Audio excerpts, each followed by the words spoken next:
Hello, enthusiasts, and welcome back to the channel. Today we're talking about overwatering, why it happens so often, why it's so easy to misdiagnose, and how it quietly interferes with plant health in ways most growers never realize.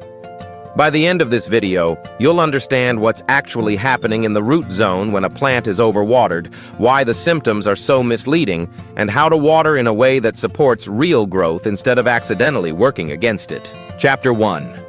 Why overwatering happens and what it really does to the plant. Overwatering is the most common mistake in cannabis cultivation. And it occurs not because growers don't care. It happens because they care too much, too early, and without understanding what the plant actually needs in that moment.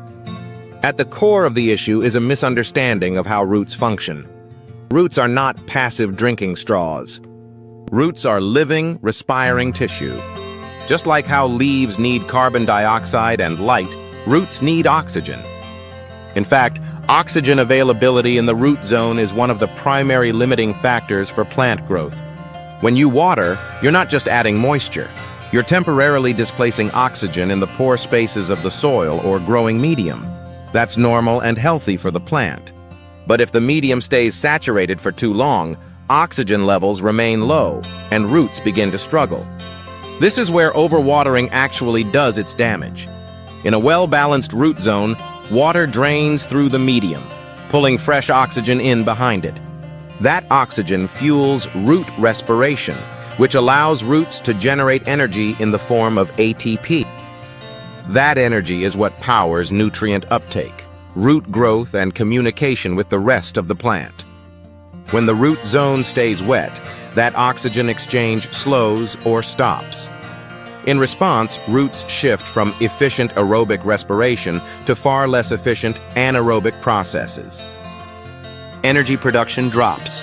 Root tips stop expanding. Root hairs begin to die back. And here's the important part. None of this is visible above the soil at first, but internally, the system is becoming less efficient by the day. Over time, this oxygen deprivation alters the microbial environment as well. Eventually, the plant begins to show stress, not because it lacks water, but because it can no longer use the water and nutrients that are already there. That's the paradox of overwatering. The plant is surrounded by resources, but functionally starving. Chapter 2. Why overwatering is so easy to misdiagnose. Overwatering is one of the most dangerous mistakes a grower can make because its symptoms look like almost every other problem growers are taught to watch for. Drooping leaves, stalled growth, pale or muted colors, and weak or flexible stems. All of these can be caused by nutrient deficiencies, environmental stress, improper pH, root disease, or genetic issues. But they can also be caused by nothing more than excess water in the root zone. The reason these symptoms look so similar is because they all disrupt the same downstream systems inside the plant: nutrient uptake, hormone signaling, and energy production. When roots can't breathe, they can't function properly. Even if nutrients are present in perfect balance, the plant struggles to absorb and move them. This creates what are known as functional deficiencies. A functional deficiency doesn't mean the soil is lacking nutrients. It means the plant can't access or utilize what's already there. This distinction is critical because it explains why so many growers end up chasing problems that don't actually exist. When a plant shows deficiency-like symptoms, the instinct is to feed more, flush, or adjust ratios. But adding nutrients also adds moisture, increases electrical conductivity in the root zone, and raises osmotic pressure around already stressed roots. Instead of fixing the problem, this often makes it worse, and typically the grower interprets this as confirmation that the deficiency was real, and the cycle continues. Another reason overwatering is frequently misdiagnosed is timing. Root zone problems rarely show up immediately. The plant may be watered on day 1, but symptoms often appear days later, once oxygen deprivation and root stress have had time to disrupt internal processes. By the time the plant looks unhappy, the grower has already forgotten the original watering event and starts searching for a new explanation. This delay leads growers to treat symptoms instead of causes. One of the most reliable diagnostic tools in these situations is response time. An underwatered plant will often show noticeable improvement within hours of proper watering. Leaves regain posture, color stabilizes, and growth resumes. An overwatered plant will not respond this way. In many cases, it will look worse the following day as oxygen levels drop again. Leaf texture offers another important clue. Overwatered leaves often feel thick, heavy, and turgid, but hang downward. Underwatered leaves tend to feel thin, dry, and brittle, with a loss of elasticity. Recognizing these patterns allows growers to pause instead of react. Understanding this distinction prevents weeks of unnecessary adjustments and allows the plant to recover naturally once oxygen is restored to the root zone. Now that we've covered some background on today's topic, we just wanted to take a moment to thank the sponsor of today's video, the Exhale Homegrown CO2 Company. They offer one of the most practical and reliable ways to introduce natural carbon dioxide into your grow. For over 20 years, Exhale has taken the science of fungal respiration and turned it into a clean, controlled, and highly effective solution for indoor gardening. Each bag is thoughtfully designed to meet the needs of real-world growers, from small home tents to fully sealed commercial rooms. It's a true plug-and-play system. Just hang the bag above your canopy and the fungi inside get to work, producing a steady stream of CO2. This is possible because inside each bag is a proprietary substrate that serves as the fungi's food source, along with a patented, non-fruiting mycelium strain developed specifically for steady, reliable respiration. What really sets Exhale apart is that they were the first to bring the CO2 bag concept to market. While plenty of imitators have followed, none match Exhale's consistency or quality. That's why every product carries the original CO2 bag seal. So when you see that label, you know you're getting proven performance. For more information about Exhale and their products, go to the video summary and visit their website at exhaleco2bags.com. While you're there, check out our promo codes from Exhale. It's a great way to save if you're ready to give it a try. Now let's get back to today's topic. Chapter 3. Why more water does not mean more growth. One of the most persistent ideas in cultivation is that faster growth comes from adding more inputs. But plant growth doesn't respond to abundance the way most people think it does. It responds to limitations, as every biological system has a bottleneck. Growth only increases when the limiting factor is removed. Adding more of what's already available doesn't push the system forward. It simply creates imbalance. In the root zone, one of the most common limiting factors is oxygen. When excess water fills the pore spaces in soil or any other growing medium, oxygen availability drops. As oxygen declines, root respiration slows. And when respiration slows, energy production drops with it.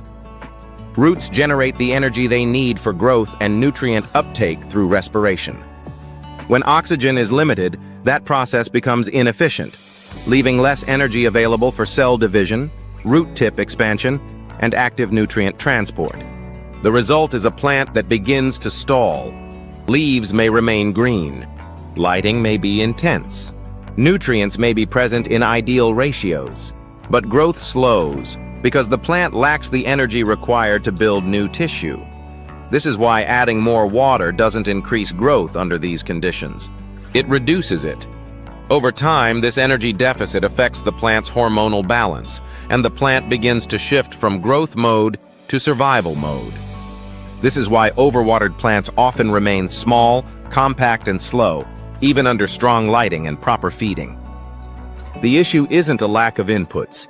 It's an internal bottleneck that prevents those inputs from being used effectively. Chapter 4. How environment and medium control watering. When it comes to watering, one of the biggest mistakes growers make is treating it like a fixed schedule instead of responding to the plant's environment and the medium that the plant is growing in.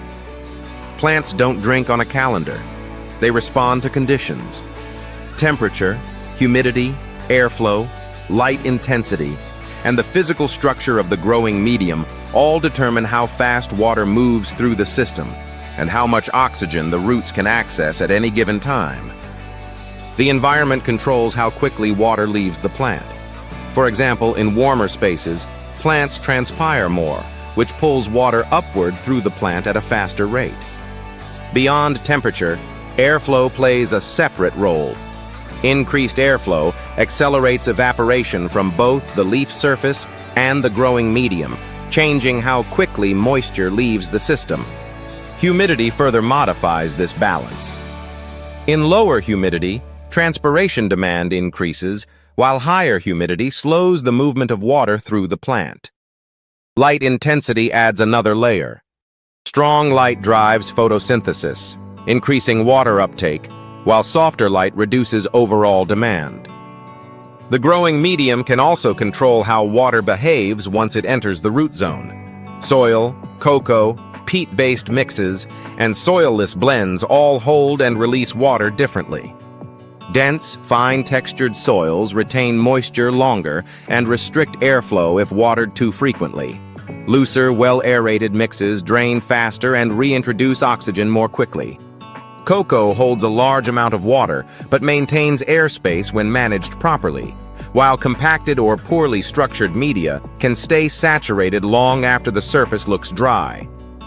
What matters most is not how much water you apply, but how long the roots remain without oxygen afterward. Roots need access to both water and air. If the medium stays saturated too long because the environment is cool, humid, or poorly ventilated, roots slow down even if the plant looks thirsty above the surface. Conversely, in hot, dry, high-light environments, the same medium may dry quickly enough to support more frequent watering without stress. Understanding watering through the lens of environment and medium removes guesswork. Instead of asking, "How often should I water?"